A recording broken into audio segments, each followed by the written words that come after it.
spring football movers and shakers. We're almost halfway through the spring. Saturday will be their 7th of 15 practices, and we'll talk more about practice 7 in our next headline. But let's talk about some guys, Steve, that have had some big springs, that have maybe made some moves. I'll throw one out right away. You get the sense Omar Brown, and I don't think they hide it. The players that they bring up to speak to the media, I do think that's by design. I think Matt Rule and his people probably, you say, yeah, these guys can speak. Rule knows who's talking to the media, trust me. And they're not just going to throw somebody that's not having a good spring up there. Right, 100%. So Omar Brown is playing safety and rover. They have that new rover position. So there's a new position over there that we're all sort of trying to get a handle on. 5th defensive back. It's more probably, it's closer to like a linebacker. Like a nickel? Yeah. It's, I don't know. I don't want to act like I know because I haven't seen it myself. Get your grease board out, Steve. Yeah, I don't got the grease board, but it's the guys that you see there are I think Miles Farmer's playing a little bit there. Omar Brown. A lot of the guys that are playing safety can also play rover. So now Omar Brown, to me, fits it pretty well from the standpoint as you saw him yesterday. He's a big safety. He's a big dude. I mean, he's the guy who carried Teddy Prohaska on his back, who Teddy weighs 310 pounds. In a drill, he carried Teddy. And if you see him, he's a big defensive back, Omar Brown. So I think he definitely belongs in that movers or shakers category. I think Gabe Ervin I'd say Gabe Ervin leads the list. Yeah. The running back. And it's funny, with a new staff, guys that you kind of always knew had some ability, but didn't get an opportunity last year. Omar Brown being one, but Gabe Ervin another. I mean, you think about Gabe Ervin's true freshman year. In 4 games, he played over 100 snaps on offense. All of last year, he was healthy for all 12 games. He only played 57 snaps last year. Yeah, right. I mean, we'll see. I'm not going to hand him anything. I don't think you should. No, I'm not. But it's amazing. He went from being the first true freshman in school history to start an opener to only playing like 57 snaps. Well, it's not amazing when you think about it this way. They brought in Anthony Grant from outside. They brought in a junior college guy who clipped. And then A.J. Allen. And A.J. Allen they recruited. And A.J. Allen was good. Sometimes you get past, and in the games, it wasn't like Gabe Ervin broke out in games. I thought he was a little too aggressive sometimes. I don't think he tried too hard. Yeah, a little bit. Oh, yeah, just a little too over aggressive running the ball. Didn't wait for things to develop. He's that way. He just wants it so bad. He's that type of guy. He really wants this. And see, that's what Rule is seeing. Gabe Ervin, now we've met him. We met him last summer. He is a high energy, high want to running back. Nobody's forcing Gabe Ervin to play football. I mean, Gabe Ervin is a football player, and coaches so much appreciate that. So we'll see. I mean, he's 6 foot, 220, and he's one of the fastest players on the team. He's 220, and he's one of the fastest players on the team. Okay. That tells you a lot. Yeah, Malcolm Hartstog, another guy. Yeah. And we knew he was a good player last year coming in as a freshman and doing what he did, but I think it's kind of been solidified by what this new staff thinks of Malcolm Hartstog. They're moving him around. I mean, he's not just a corner. I don't know if he's playing rover or not, but it sounds like he could be at times. They're moving him to safety at times. They're moving him all around.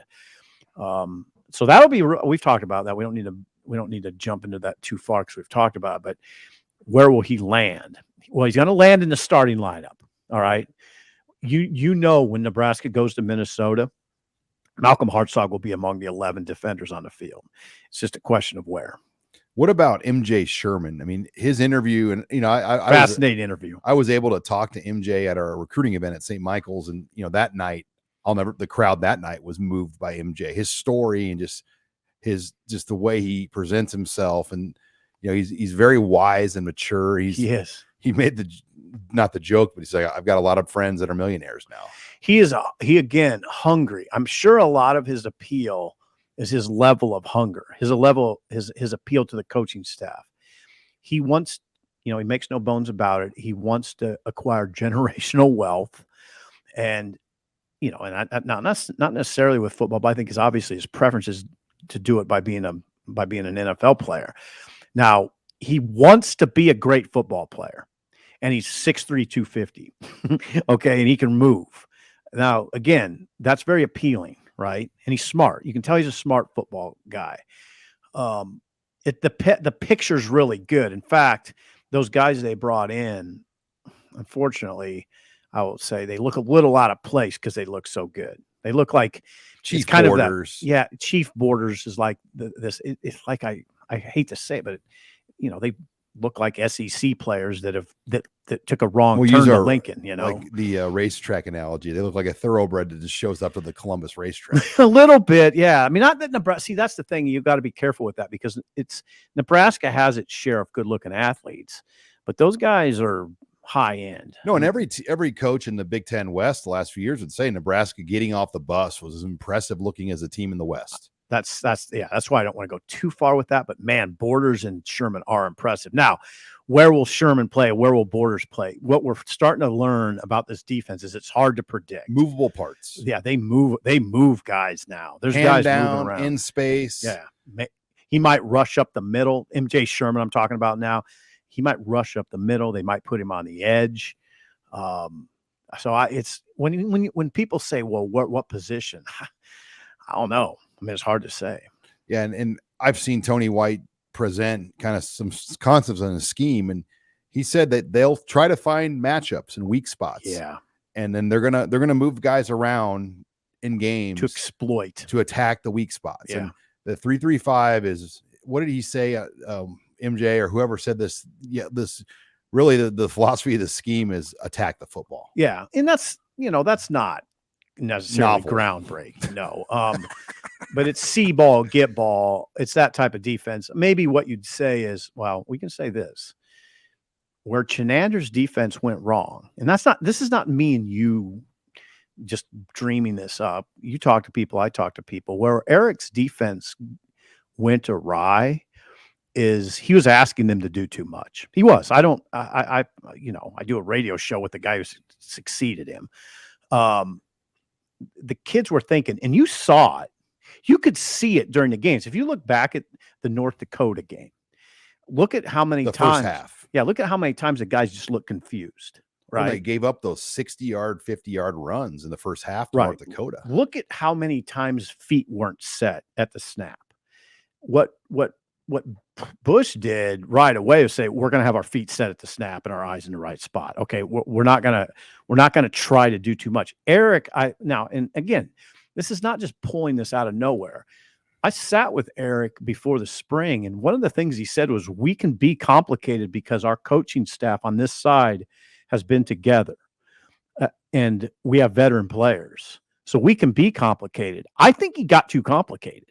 Well, and you think about what they lost: Deontay Williams, JoJo Doman. They lost those guys in the back. Markel. They had 4 6-year seniors. Yeah, he lost talent. When you had 4 24-year-olds on a defense. Yeah, helps. And then those guys all left. I mean, you saw what JoJo could play, and Ben Stilley. Those guys could play. I mean, Deontay was a good safety. Deontay Williams would have been. I think he would have been an NFL player had he not hurt his knee. Dismuke wasn't going to play in the NFL, but he was a very good college player, and you could rely on him. Dismuke and Williams, you didn't need to coach at late in their careers. They knew what to do. So Deontay Williams initially was going to go to Florida or Georgia, I think, before then he got to Nebraska. But he was a Frank Solage recruit at Ohio way back. Yeah. And Jimmy Burrow told me, the defensive coordinator for Frank Solage, that if he would have went to Ohio, he would have been the best defensive player in the MAC. Wow. That's saying something. I mean, so Deontay was talented, and that interception he had in the Michigan game. You think about what some of those plays he made. Oh yeah, they lost that last year. Right.